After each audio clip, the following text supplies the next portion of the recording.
Welcome to the Wizards of Ecom, your no-fluff playbook for online success. Each episode is fully packed with actionable tactics you can implement in your business right now. Take your life to a higher level and excel in your online success. It's time to work on you and your business. Let's do this. Hi everyone, welcome to Wizards of Ecom. My name is Naomi and I'm going to be your host. This is the second thing. Paul is laughing. I mispronounce his name and I'm so embarrassed because I'm the one who's always, so I have a very difficult name, Noemi.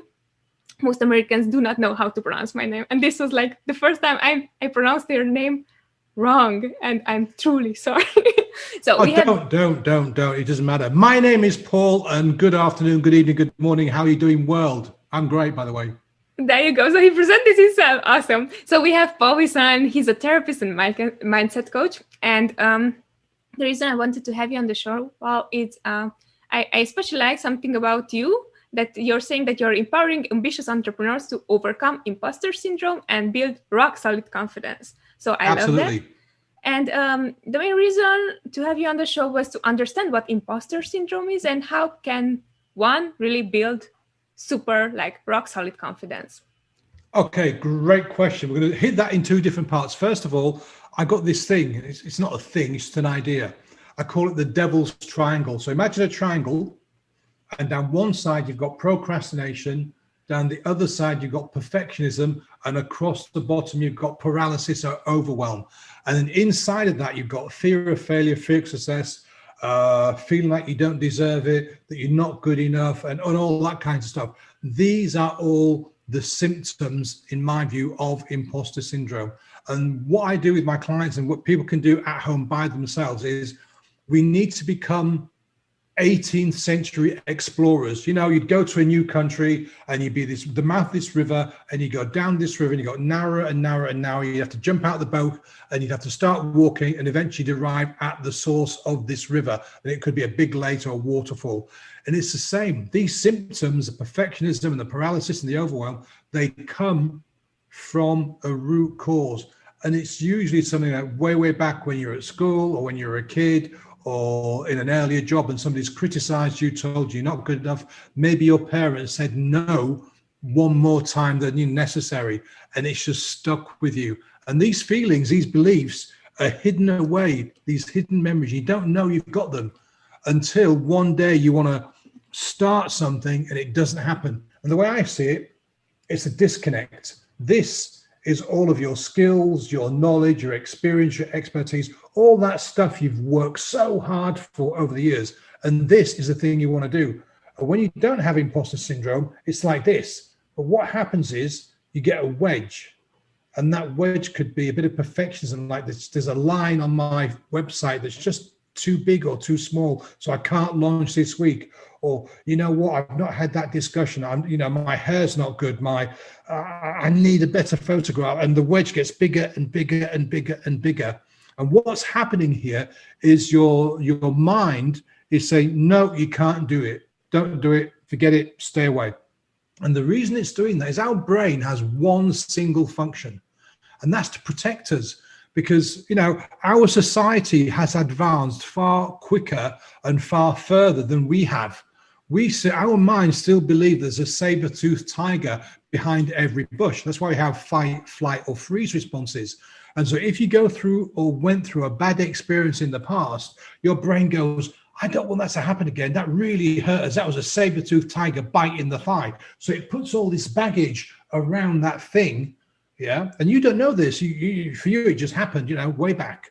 Mm-hmm. And it gets stuck, it gets wedged, gets lodged there. And then when you try and do something that's a little bit, out of your comfort zone, a little bit different to what you've done before, you can't do it. I'll give you a classic example. I had a client who was a high-flying sales and marketing director of a big company, and she decided to leave work, raise a family. So we've gone through that, raised a family. She wants to get back into the game again because, she's really good at what she does, but she can't because she sees all these other people. She says to me, they're younger than me. They know about the tech more than I do. They know about the new this and the new that and the new the other. They're faster. And basically what had happened was she'd built this wedge, because all this stuff she'd built up, all this experience, this expertise was still valid, is still valid. But she, in her mind, mind's going, no, we can't do that because, we've been out of the game too long. It's going to hurt. It's going to be painful. We stick our head above the parapet. People are going to, go, what's she doing back? She shouldn't have been here. She's ancient. She's a dinosaur, People don't actually say that. This is all stuff that our minds tell us because of, the things that we believe in. And it's that simple. Imposter syndrome is created by something that's lodged in your mind, and it's relatively easy to get rid of. Got it. So you're mentioning that there are a few different things there, and also that it's like the triangle, the devil's triangle, right? And you were also mentioning the fear, or the way that I see it, is it based on fear mostly, or is how much does, or how much percentage does fear has to do with this? Because you already have as you were saying, your client, she already has the experience. She knows clearly that, hey, I've done this before. So what role does fear plays there? It doesn't manifest necessarily as fear. Let me give you another example. I had a client who wanted to launch a brand new business, and she'd got the website ready. She had the content ready. Everything was ready to go. And let's say the launch date was the 1st of January. The 1st of January comes along and she takes another look at the website. And she goes, oh my God, on the front page, there's a line of text that's slightly out of alignment. I mean, we're talking like minuscule. So I can't launch now. I'll have to put it back to 1st of February.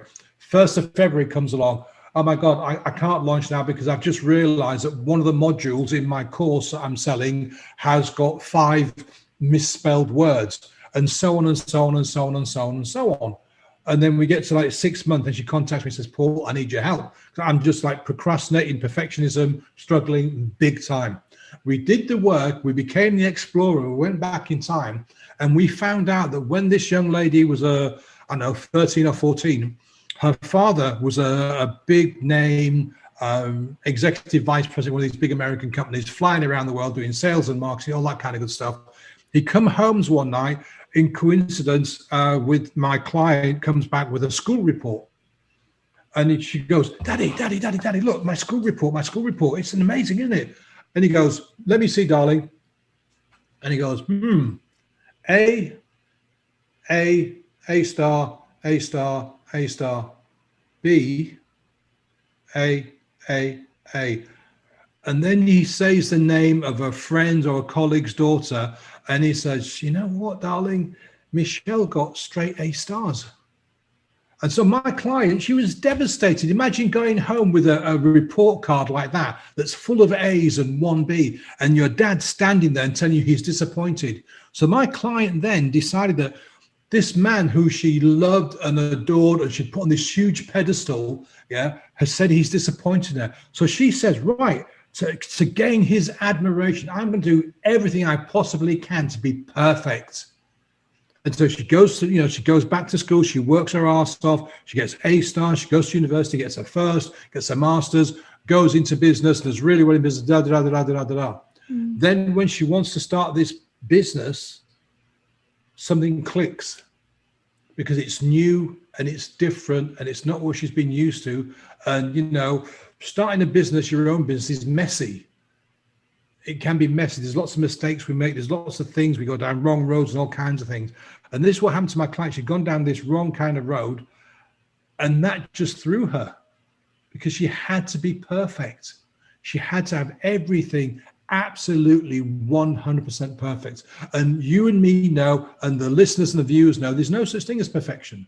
Yeah. And so it was that thing that was triggered by something that happened 20, 30 years ago that stopped her from launching a business. And that was imposter syndrome, this perfectionism, this, not feeling that I just can't get it right. I'm just not going to be good enough.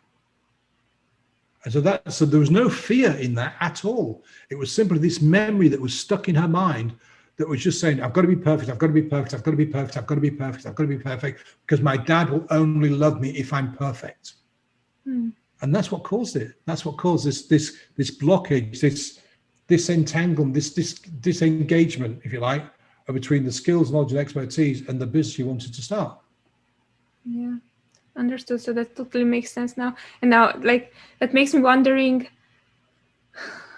when is the right time? Because like we as entrepreneurs, we are taught, or the way we work is like, no, just put it out and see how it's working, and then you're going to perfect it afterwards, right? Because you don't know, most of the time you don't know what your clients want, right? They want something, but it might not be the right design, the right, I don't know, the right font, the right, some very, very small things that you don't know that's the right thing to do, you know? So here, as you were saying, also perfectionism, and something that, a follow-up question to that, like how could someone realize that they are dealing with this problem? Because as you were saying, there are two different people, or two different examples that you gave, and it's like two different cases. So how would someone like realize that, hey, this is actually imposter syndrome, and I'm dealing with something that is like, I shouldn't deal with it because I'm good at this already? Okay, got two things. First of all, there's a very successful entrepreneur that I follow called Rob Moore, and he has this phrase: "Start now, get perfect later." And I love that phrase, except for the perfect later, because I don't think there's any such thing as perfecting. For me, it's continual improvement. Perfection doesn't exist. It's just doing better, doing the best you can, even if it's just 1% every single day. So start now and keep improving. Look at Microsoft. Microsoft was one company when it first started out that was putting out all this software, and it was full of bugs, but they still put it out there, and they were still selling it at a premium price because they realized that they could spend 10 years trying to iron out all the bugs and pay a fortune for developers to work on this.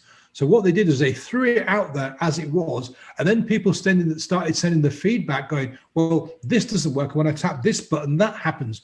And so they were getting feedback constantly. And so what did they do? They improved. They put out a new version and a new version and a new version. They reduced the amount of bugs, and they improved the quality of the product over time. And that's what we should do as entrepreneurs. You start now with an idea of what you want to do, and then do your best you can and work on improving.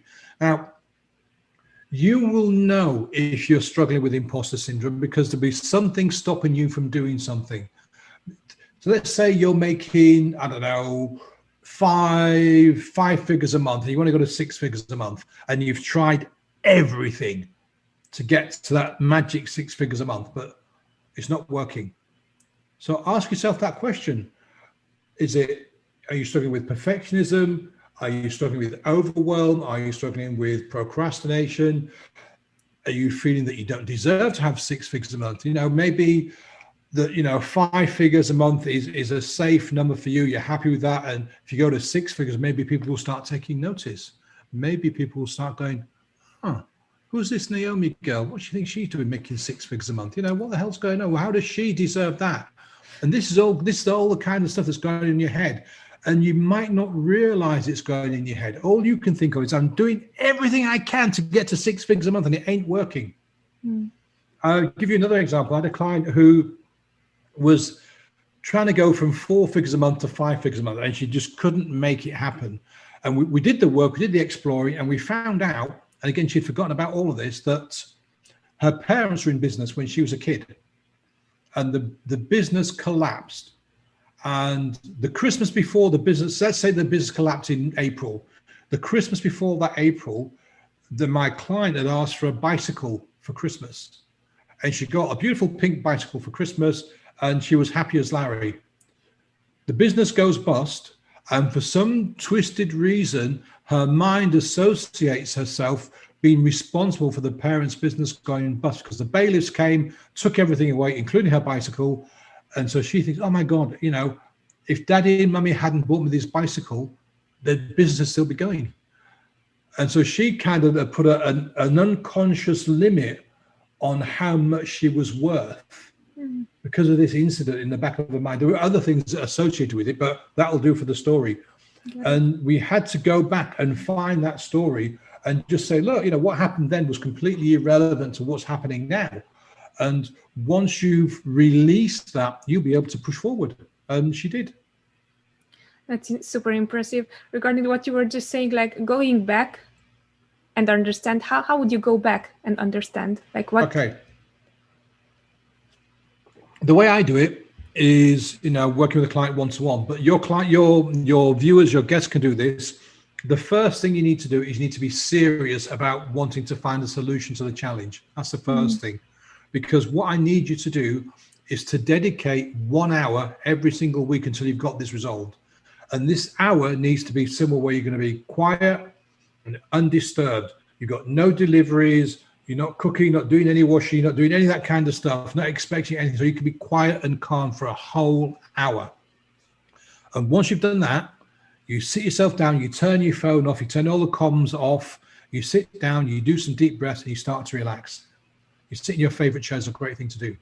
And then you just ask yourself, what is stopping me from doing this thing? Don't ask why can I not do this thing? Because if we use the word why, it brings an excuse. Because you're too old, you're too young, you're too tall, you're too green, you're too blue, you're too this, you're too that. And it'll just roll off lots and lots of excuses. Whereas if we say, what is stopping me from starting this business? Or what is stopping me getting from 4 figures to 5 figures a month? Or what is stopping me from losing 20 pounds, whatever it is, you start to ask yourself this question repeatedly, or different versions of the same question. If you're really, really lucky, in that first hour, you'll get an answer. And I'll tell you how that happens in a second. For most people, when they're doing this on their own, it may take 2, 3, 4, 5, 6 sessions to get the answer you're looking for. When you work with somebody like me, we do it in one session because you've got somebody to facilitate the process. So it's a lot smoother. And the way you'll know you've got the answer, and this, I just love this, is you'll be sitting there going, why can't I do this? What is stopping me from doing this? What is stopping me from starting this business? Suddenly your brain will go, your rational brain, the bit that's listening to me now, the bit that's thinking about what you're going to cook for dinner and all that kind of stuff, will suddenly leave a space, a microscopic little space, and your subconscious mind will go, I know the answer. I know, pick me. And you go, it was because when you were 7, your parents' business went bankrupt and you blamed yourself. And then, I see this in my client's face before they even tell me, they go, oh God, Paul, no, it can't be that. That's ridiculous. That's so stupid, Paul. It can't be that thing. And when I see the look on their face and that phraseology coming out, I know they found it. And the cool thing is, I don't even need to know. All I need to know is that the clients found it.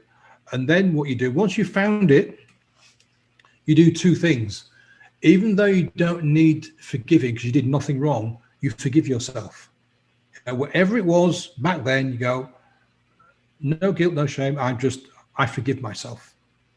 I was doing the best I could with the resources I had at the time. I forgive myself.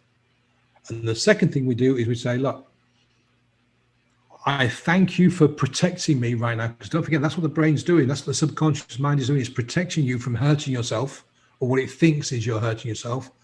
And you just say, look, I thank you for protecting me and looking after me right up until this moment. But this thing now, I don't need it anymore. It's actually holding me back. So what I want to do is to release all the baggage, all the stuff surrounding this thing. And then you just really just very gently sit there calmly and just imagine the thing, the baggage being blown up, evaporated, melted, dissipated, whatever phrase you want to do. And when it's gone, you'll know it's gone. Again, because I see some of my clients, they come back round and they go, oh God, I feel so much lighter. I feel like a weight's been taken off my shoulders, and their eyes are like searchlights, they're bright and, really, really shining. The skin has changed color. The shoulders, which are usually up around here, suddenly drop down and they kind of relax, and their face just takes all this color. And then I know they've got it. I know they've done it. And you will get exactly the same sensation if you go through this process. But you have to be patient when you're doing it on your own, because it's unlikely to happen in the first session. But if you're serious about getting rid of it, you will find the thing, and you will find a way of letting go. It may take 2, 3, 4, 5, 6 or more sessions, but you will get there.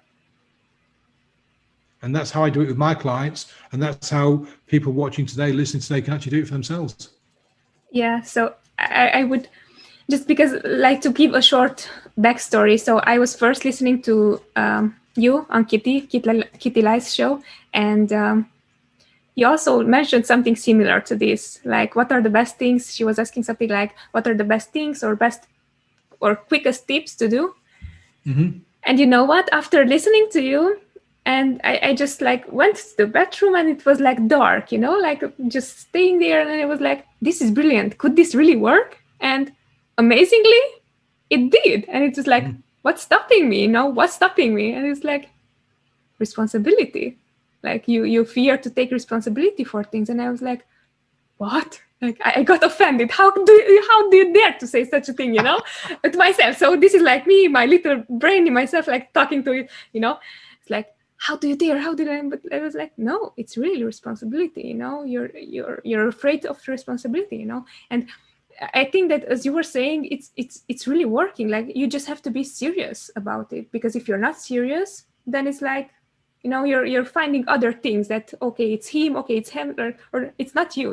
Most of the time, what I find is like, I don't know exactly in your case or in your client's case as well, but can this be you?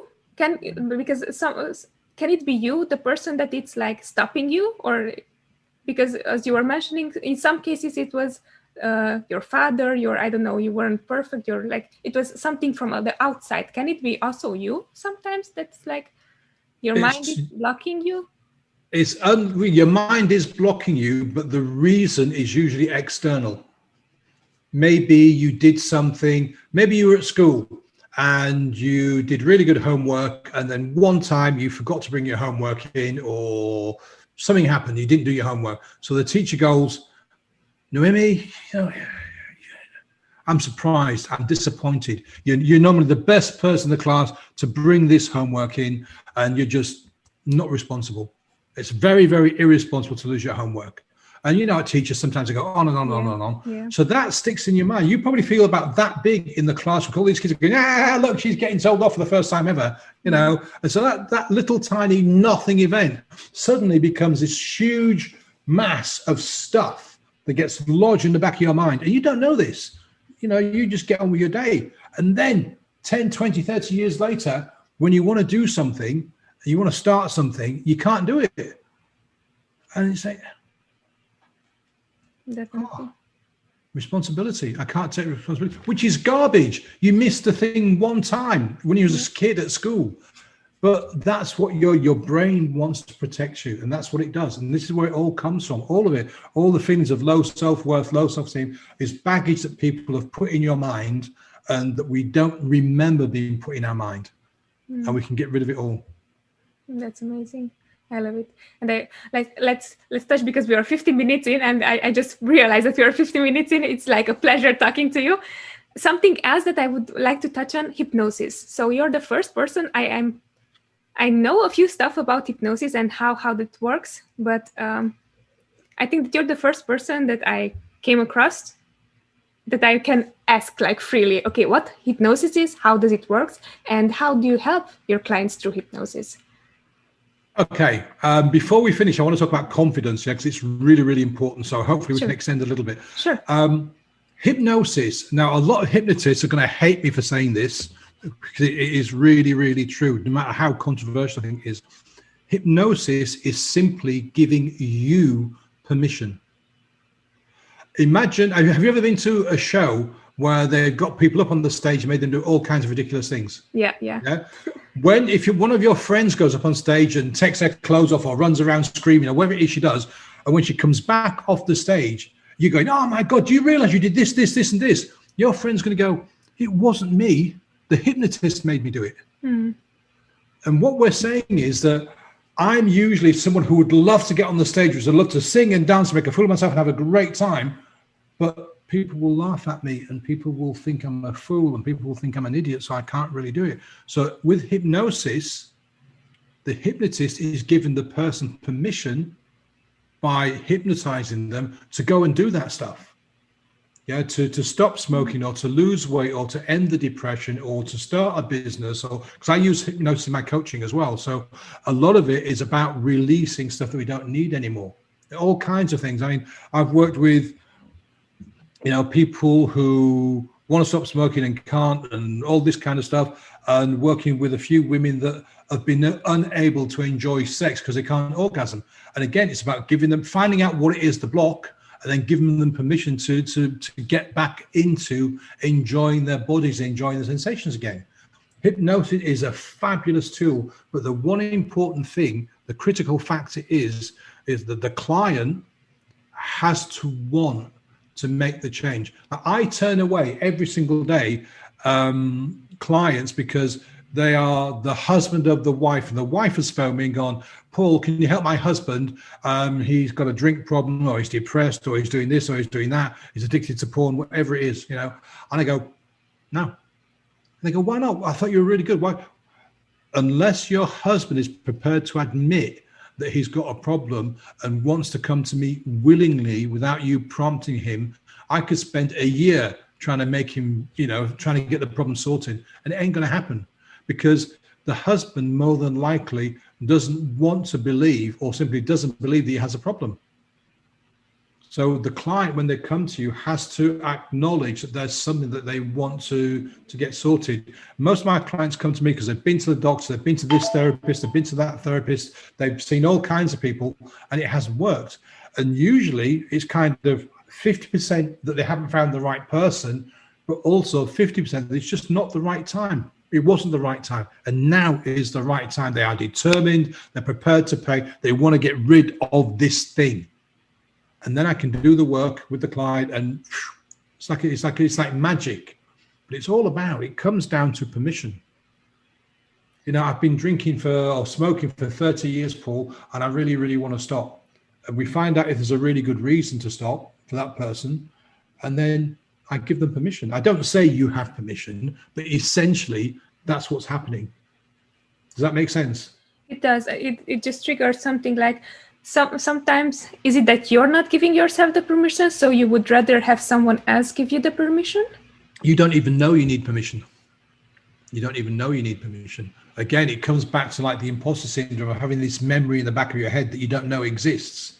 Like when going up on stage, you may want to go up on stage and sing and dance and have a good time and just be really exuberant and live your life as you really, really want to. But society and your family and your friends have said, no, we don't do that. Not in our family. We are calm. We are serious. You know, we are solicitors. We are lawyers. We are dentists. We are accountants, whatever. We don't do that kind of thing. We behave. We follow the road, you know. And inside, your body's going, no, I want to get on the stage. I want to sing. I want to dance, make a fool of myself, please. So the only way you can do that is by pretending that somebody's giving you permission. The hypnotist made me do it. He put me on the stage and he did something and I didn't know what happened. It wasn't me. The hypnotist made me do it. It wasn't the hypnotist. You needed the permission to do the thing you really wanted to do, to let go and have a really good time and show your friends you could get up on stage, you could be as wild as anybody, but you needed permission. Super interesting. So how would you, because we are about entrepreneurship or the like online selling, how would you implement the same strategy in whatever we're doing, for example, in business wise? Oh, it's dead easy. Look at where you are and look at where you want to be and look at what is stopping you from getting to that result. And it's usually, well, there's lots of different reasons, but it's often because you don't feel like you deserve it. Let's take I want to make 6 figures this year. I want to make £100,000 this year, but you're stuck at 50,000. Maybe you have this feeling that you just don't deserve it, that if I make £100,000, people are going to come and take it away from me, or people may think I don't deserve it. People may think I've tricked people into giving me this money. You start to think of all these negative things that could happen if you make that money.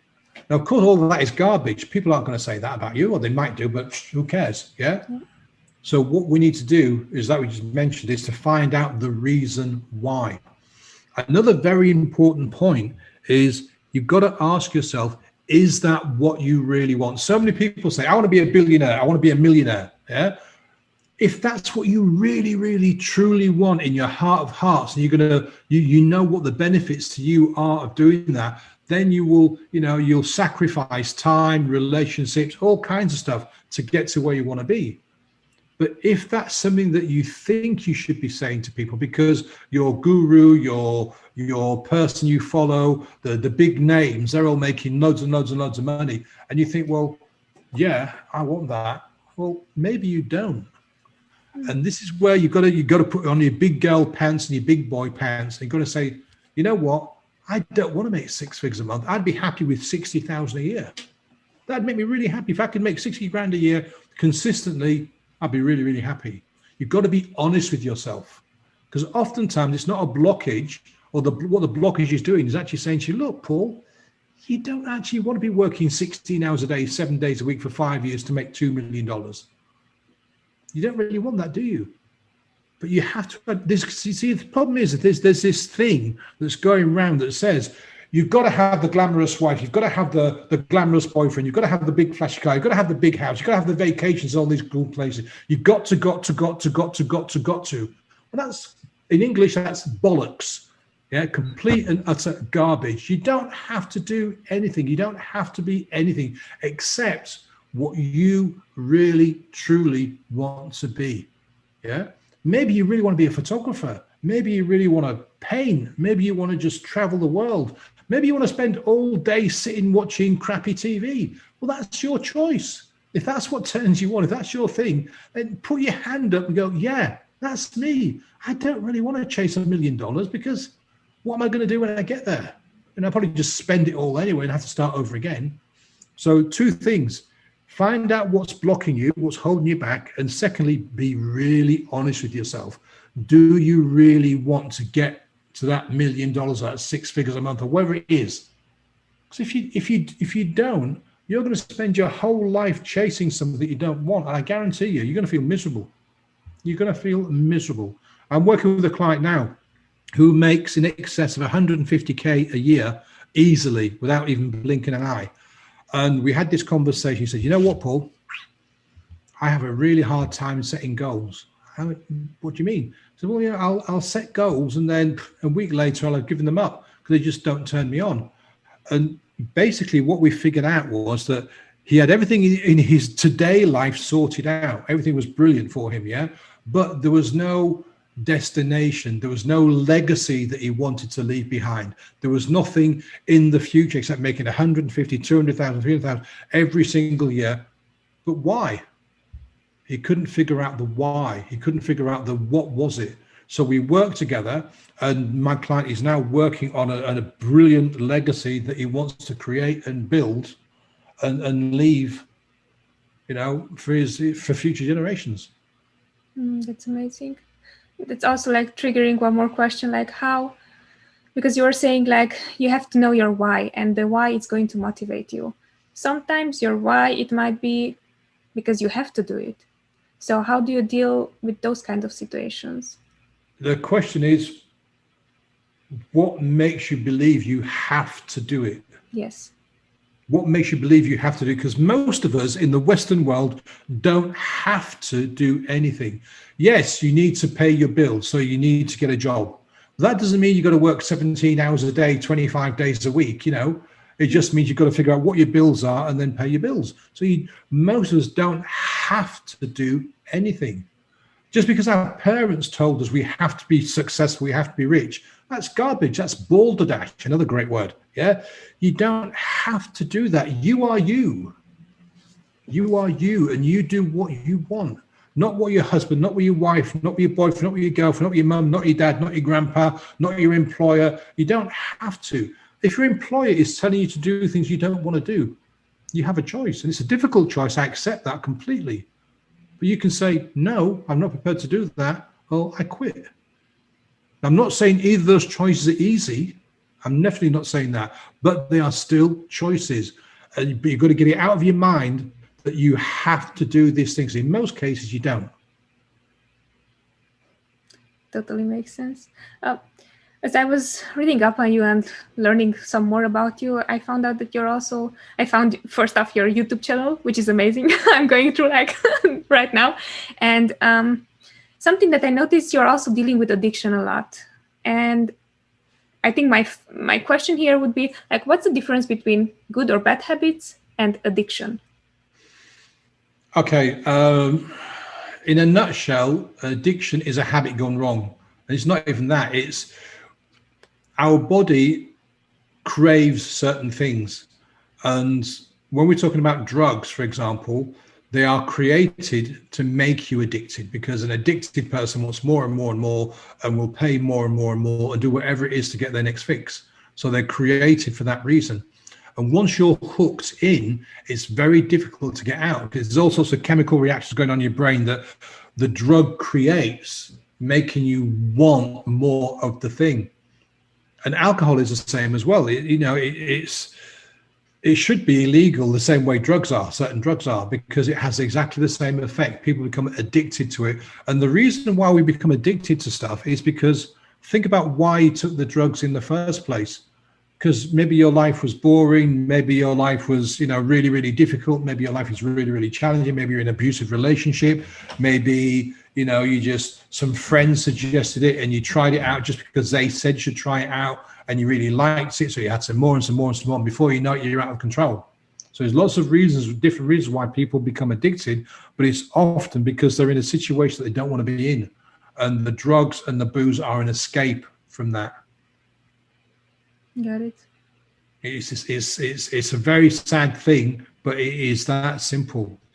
It's very easy to become addicted to something, to a substance, like heroin and coke and all the other stuff. Yeah, it's just so easy to step over that line.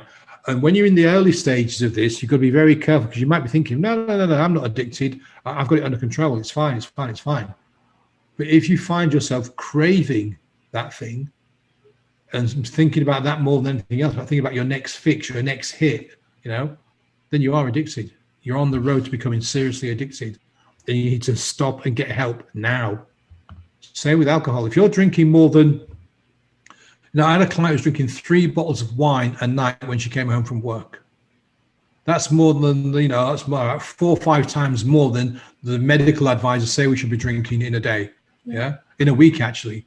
I think 1 bottle a week is 14 units, and that's pretty much what you should have in a week maximum. She was drinking 3 bottles of wine a night. And we got talking about it.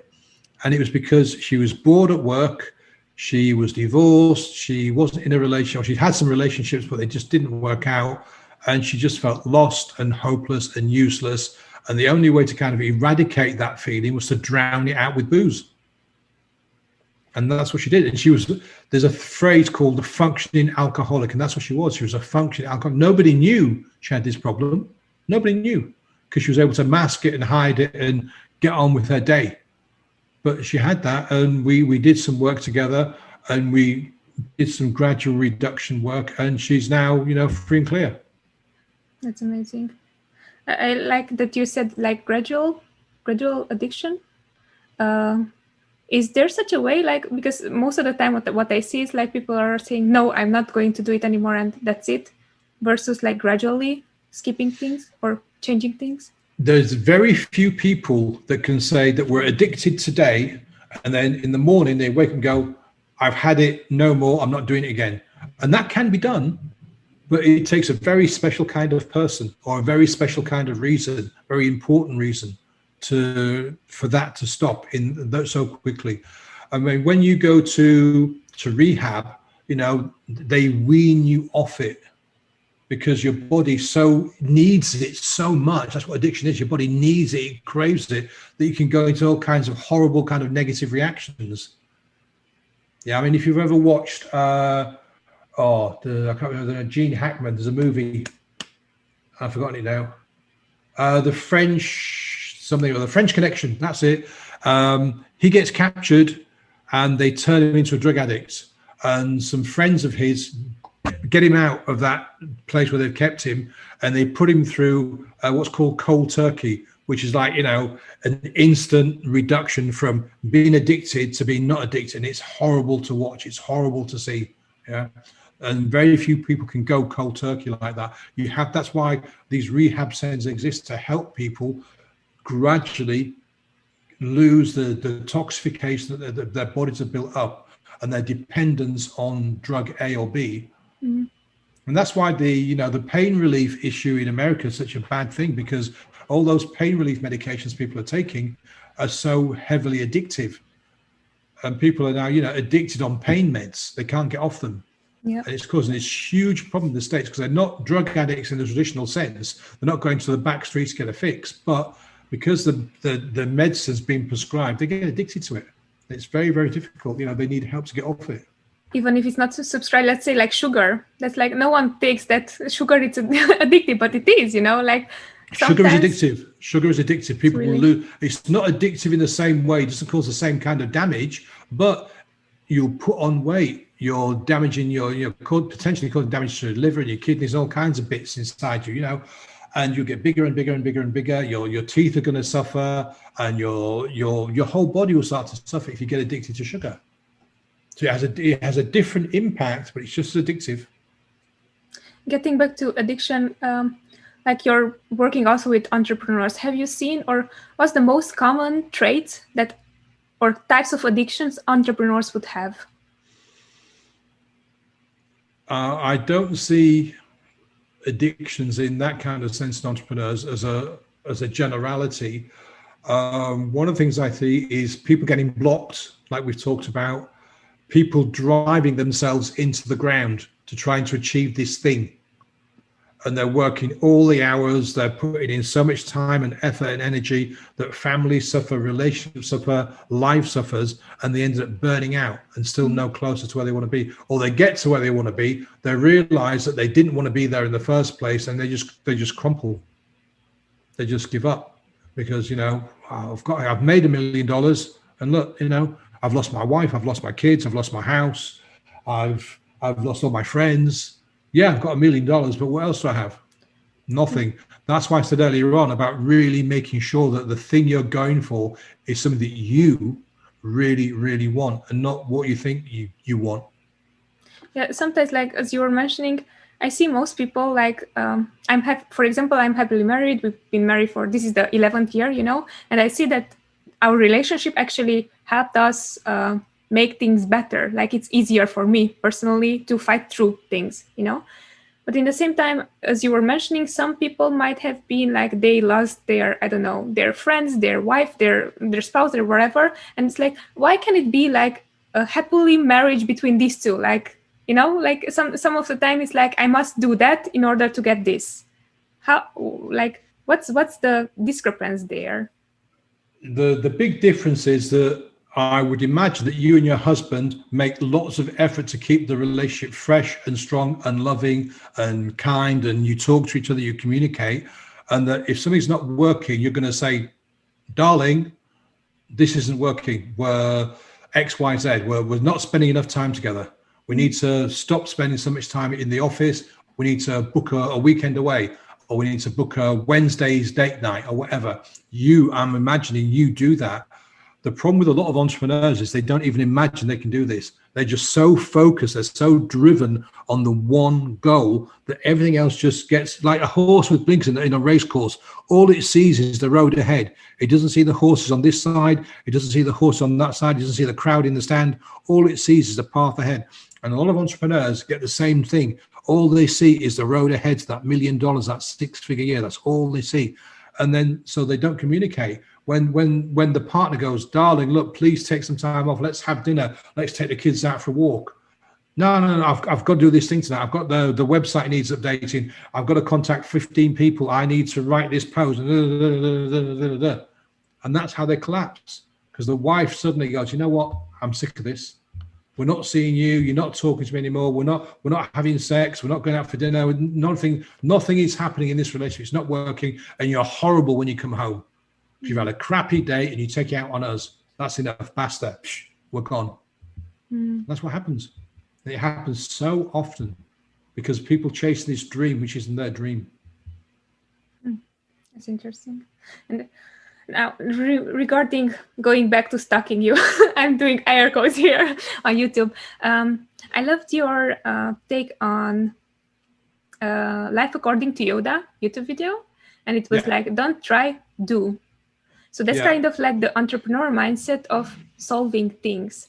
Sometimes what I see though, it's like, because we're doing things, it's like barely enough time to analyze if we are doing things right or if we're doing it the right way, or I don't know how to minimize risk somehow. And this is like a follow-up on what you were saying, like where do you see that is going, like just do things versus like making yourself think fast enough to know that the things you're doing, at least they are like 99% or 80% right, or the correct direction. Right. Okay. So first of all, that post, the video that I did, was about the difference between doing something and trying to do something. Correct. Because if you say I'm trying to do something, you're not putting in a lot of effort. Oh, I'll try to get there at 2 o'clock. I'll try to build this website, or I'll try to do this. Whereas if you say, I'll be there at 2 o'clock, you will be there at 2 o'clock, unless your car breaks down or there's a traffic, you will be there at 2 o'clock. If you, the website, I'm going to build this website. So you build the website, you get it done. Even if it's a one-page website with lots of mistakes, it doesn't matter. It is done. You know, start now, do better later. Get it done. What you're talking about is making the time to do your due diligence. And by that, I mean, not running in to buy this course that's going to solve all of your problems without doing the research. Does this person know what they talk about? Has this person really made all that money? Is it worth that investment? So many people see the shiny website with the smiling entrepreneur go, here's a check for £5 million. I'm going to burn it because I'm just so rich, you know. And they see that and go, oh my God, he's actually burning a check for £5 million and all this kind of garbage. Yeah. All those photographs of people laying on big wads of money. It's fake money. It's not real money. It's fake. But people get taken in by this. So when I say do your due diligence before you start something, it's do the research. If you want to become an entrepreneur, then make sure that you're going to be prepared to put the hours in, the time in. Make sure that you know about, accounting and the tax laws wherever you are. Know about what legal requirements you need to do this thing, what certification you need, all this kind of stuff. And then once you've done that and you think, yeah, you know what, I can do all that, I've got all that sorted, and yeah, I'm going to go for it, bang, then you do it. But, it's two separate things. Doing, but before you do, we must have the research sorted out. We must have the due diligence sorted out. That's important. Yeah, thank you so much. You actually clarified way better the my question because that was my question.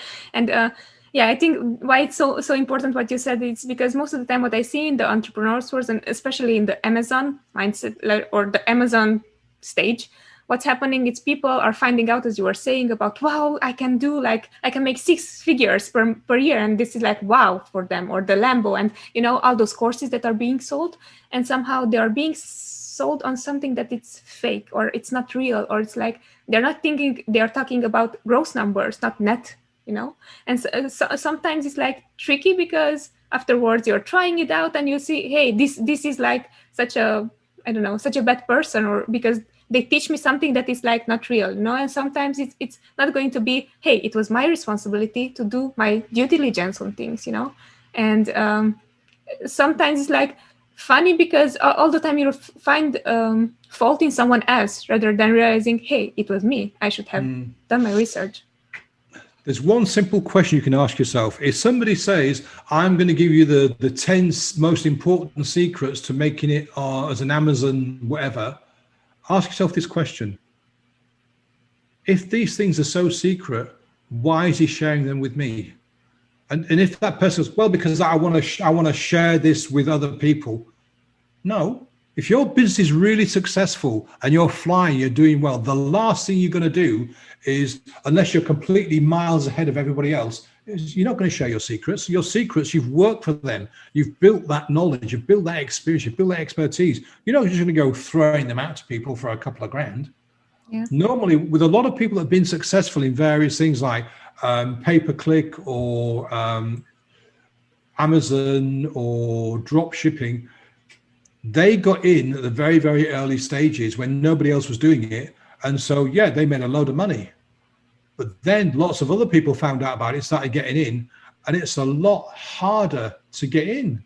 Drop shipping works and all kinds of things work, but you've got to have the right information. You've got to have the right product. You've got to be there at the right time you've got to have the right price differential and all this. I mean, I know nothing about Amazon selling and buying, but it's like a business. You've got to have your numbers down pat, and you've got to have a product that 50 million other people aren't selling.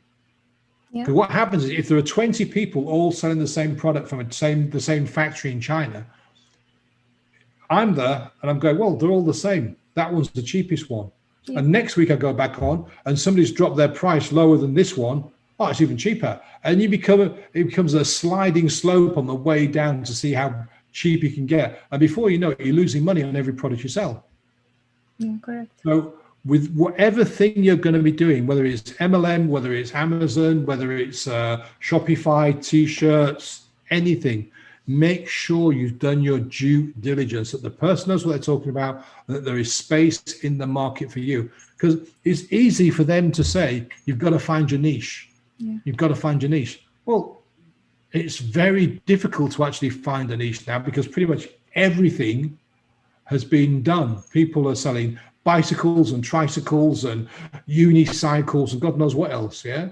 So you have to really spend a lot of time before you invest a penny in finding something that you can get into. And then once you've got into it, you've got to expect people to jump in very quickly afterwards. So you kind of got to make your mark with being really good at customer service and really good at helping people out and finding deals and negotiating, all the rest of it. Because once you've found your niche and you start selling that stuff on Amazon, as an example, somebody else go, oh, look, Paul's selling pink unicycles for elephants on Amazon. And he sold 55 this week. We need to find a manufacturer who can build us one as well. Yep. And we'll sell it, for $50 cheaper. And so you've got competition, and then more competition. And before you know it, your price starts to come down and you have to start looking for other things to sell. Yeah, it's very, very difficult. There is no such thing as a unique niche anymore in whatever market. I mean, even with what I do, there are thousands of people that do what I do or similar things. It comes down to know, like, and trust in my business. People have to get to know me. They've got to decide whether they like me or not, and whether they trust me, and that I have to be there when they need me or when they're ready to work with me. Definitely, I totally agree with you. By the way, just to add there also, because you were saying it's so hard to find a niche in my perspective, because, for example, our product that we're selling, it's also, I didn't know about it, but it's actually called a Me Too product. So we made something like a better mousetrap, let's say, and even then it's like, as you were saying, they have to know, like, and trust you. And if you are better than anything else that's there, even if it's like a high market, it's like a very competitive niche and very competitive market, you can still make it, So definitely. Absolutely. Yeah, you can still make it, but you've got to be different. You've got to be really, really good. If somebody complains, you've got to zoom in and deal with it straight away. You've got to be different. Even though you're selling the same product, you have to differentiate yourself. Absolutely. Correct. To be very respectful of your time, because I would have lots of questions otherwise. Some quick fire questions before wrapping up. What's the best under $50 purchase you recently made that improved your interpersonal skills? The best purchase under $50. Yes. This is going to surprise some people. I've started learning to read the tarot, not in the sense of you will meet a tall, dark, handsome stranger, or you're going to win the lottery or something, but using it as a tool to help business people get around really, really difficult questions or dilemmas.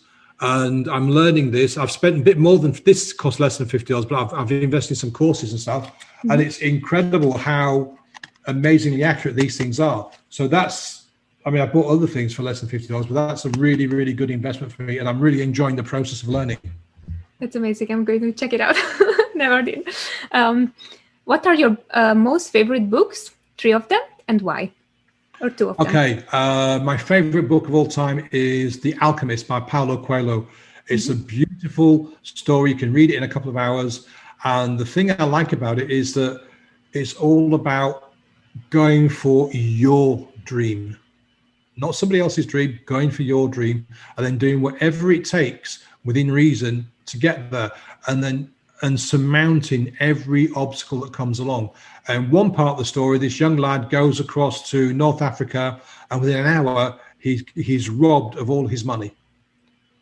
Now, he could have given up and tried to get back to Spain, but he doesn't. He perseveres and he figures out a way forward. And that is the story all the way through. It's a really, really brilliant book, and I love it.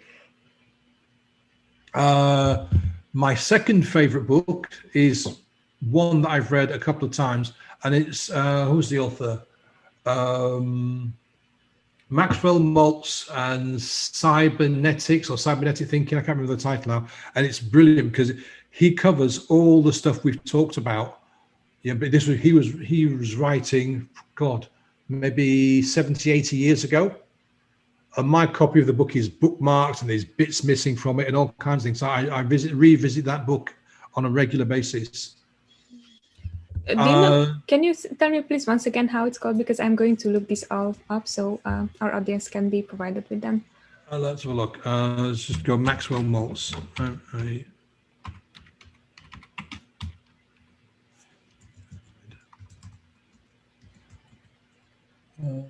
That's it, Psycho-Cybernetics. Where we go? So awesome. PSYCHO and then Cybernetics, CYBERNETICS. Awesome. Got it. Okay. And you can get the audio book or the Kindle or a proper paperback. It's really good. Third book is actually a series of books. It's Harry Potter series. You know who else likes a lot Harry Potter? Carlos, actually the main host of the show. Yeah, I love it. I just love the books are so brilliantly written, and you can get really lost in those books. I recently, well not recently, but just before Christmas, I bought the audio version on Audible, and there's a guy called Stephen Fry who's a British actor, very famous actor, and he reads all of these 7 books, and he does it brilliantly. He acts the character parts. He really draws you into the book. And I've stayed up till 2 or 3 in the morning some nights listening to finish, one section of a book because I was so drawn into it. That's amazing. Awesome. Well, thank you so much. We'll look everything up. I think the last question would be, how can people get a hold of you, say maybe hi, or know more about your services? Okay, really easy. My Facebook business page, my Instagram, and my LinkedIn are all Paul Wilson Coaching, all one word. Paul Wilson Coaching, and you can find me on those 3. Even on it, I don't use Twitter that much, but I'm on Twitter under the same name, Paul Wilson Coaching. Awesome, will do. Well, Paul, this was amazing. I loved our conversation, and I love that I asked only a few questions, just let you to like express yourself, because it was amazing. And I think that sometimes, or most of the time, you're learning more by listening to someone rather than only asking questions, So 2 of these, 1 of these, use them in that proportion. It's an old saying, but it is so valuable. That's why my podcast, I let the guests do all the talking and I interject very, very little. Thank you for your time. It's been really good. Your podcast, please, could you make a pitch for the podcast as well? Because I listened to a few of your episodes. So if you would like to share it with the audience. Yeah, it's called the Happy Head Podcast. And I won't put the link in now, but I'll give you the link after we finish this and you can find it. And it's all about people telling their stories of how they've overcome adversity and come out the other end smiling.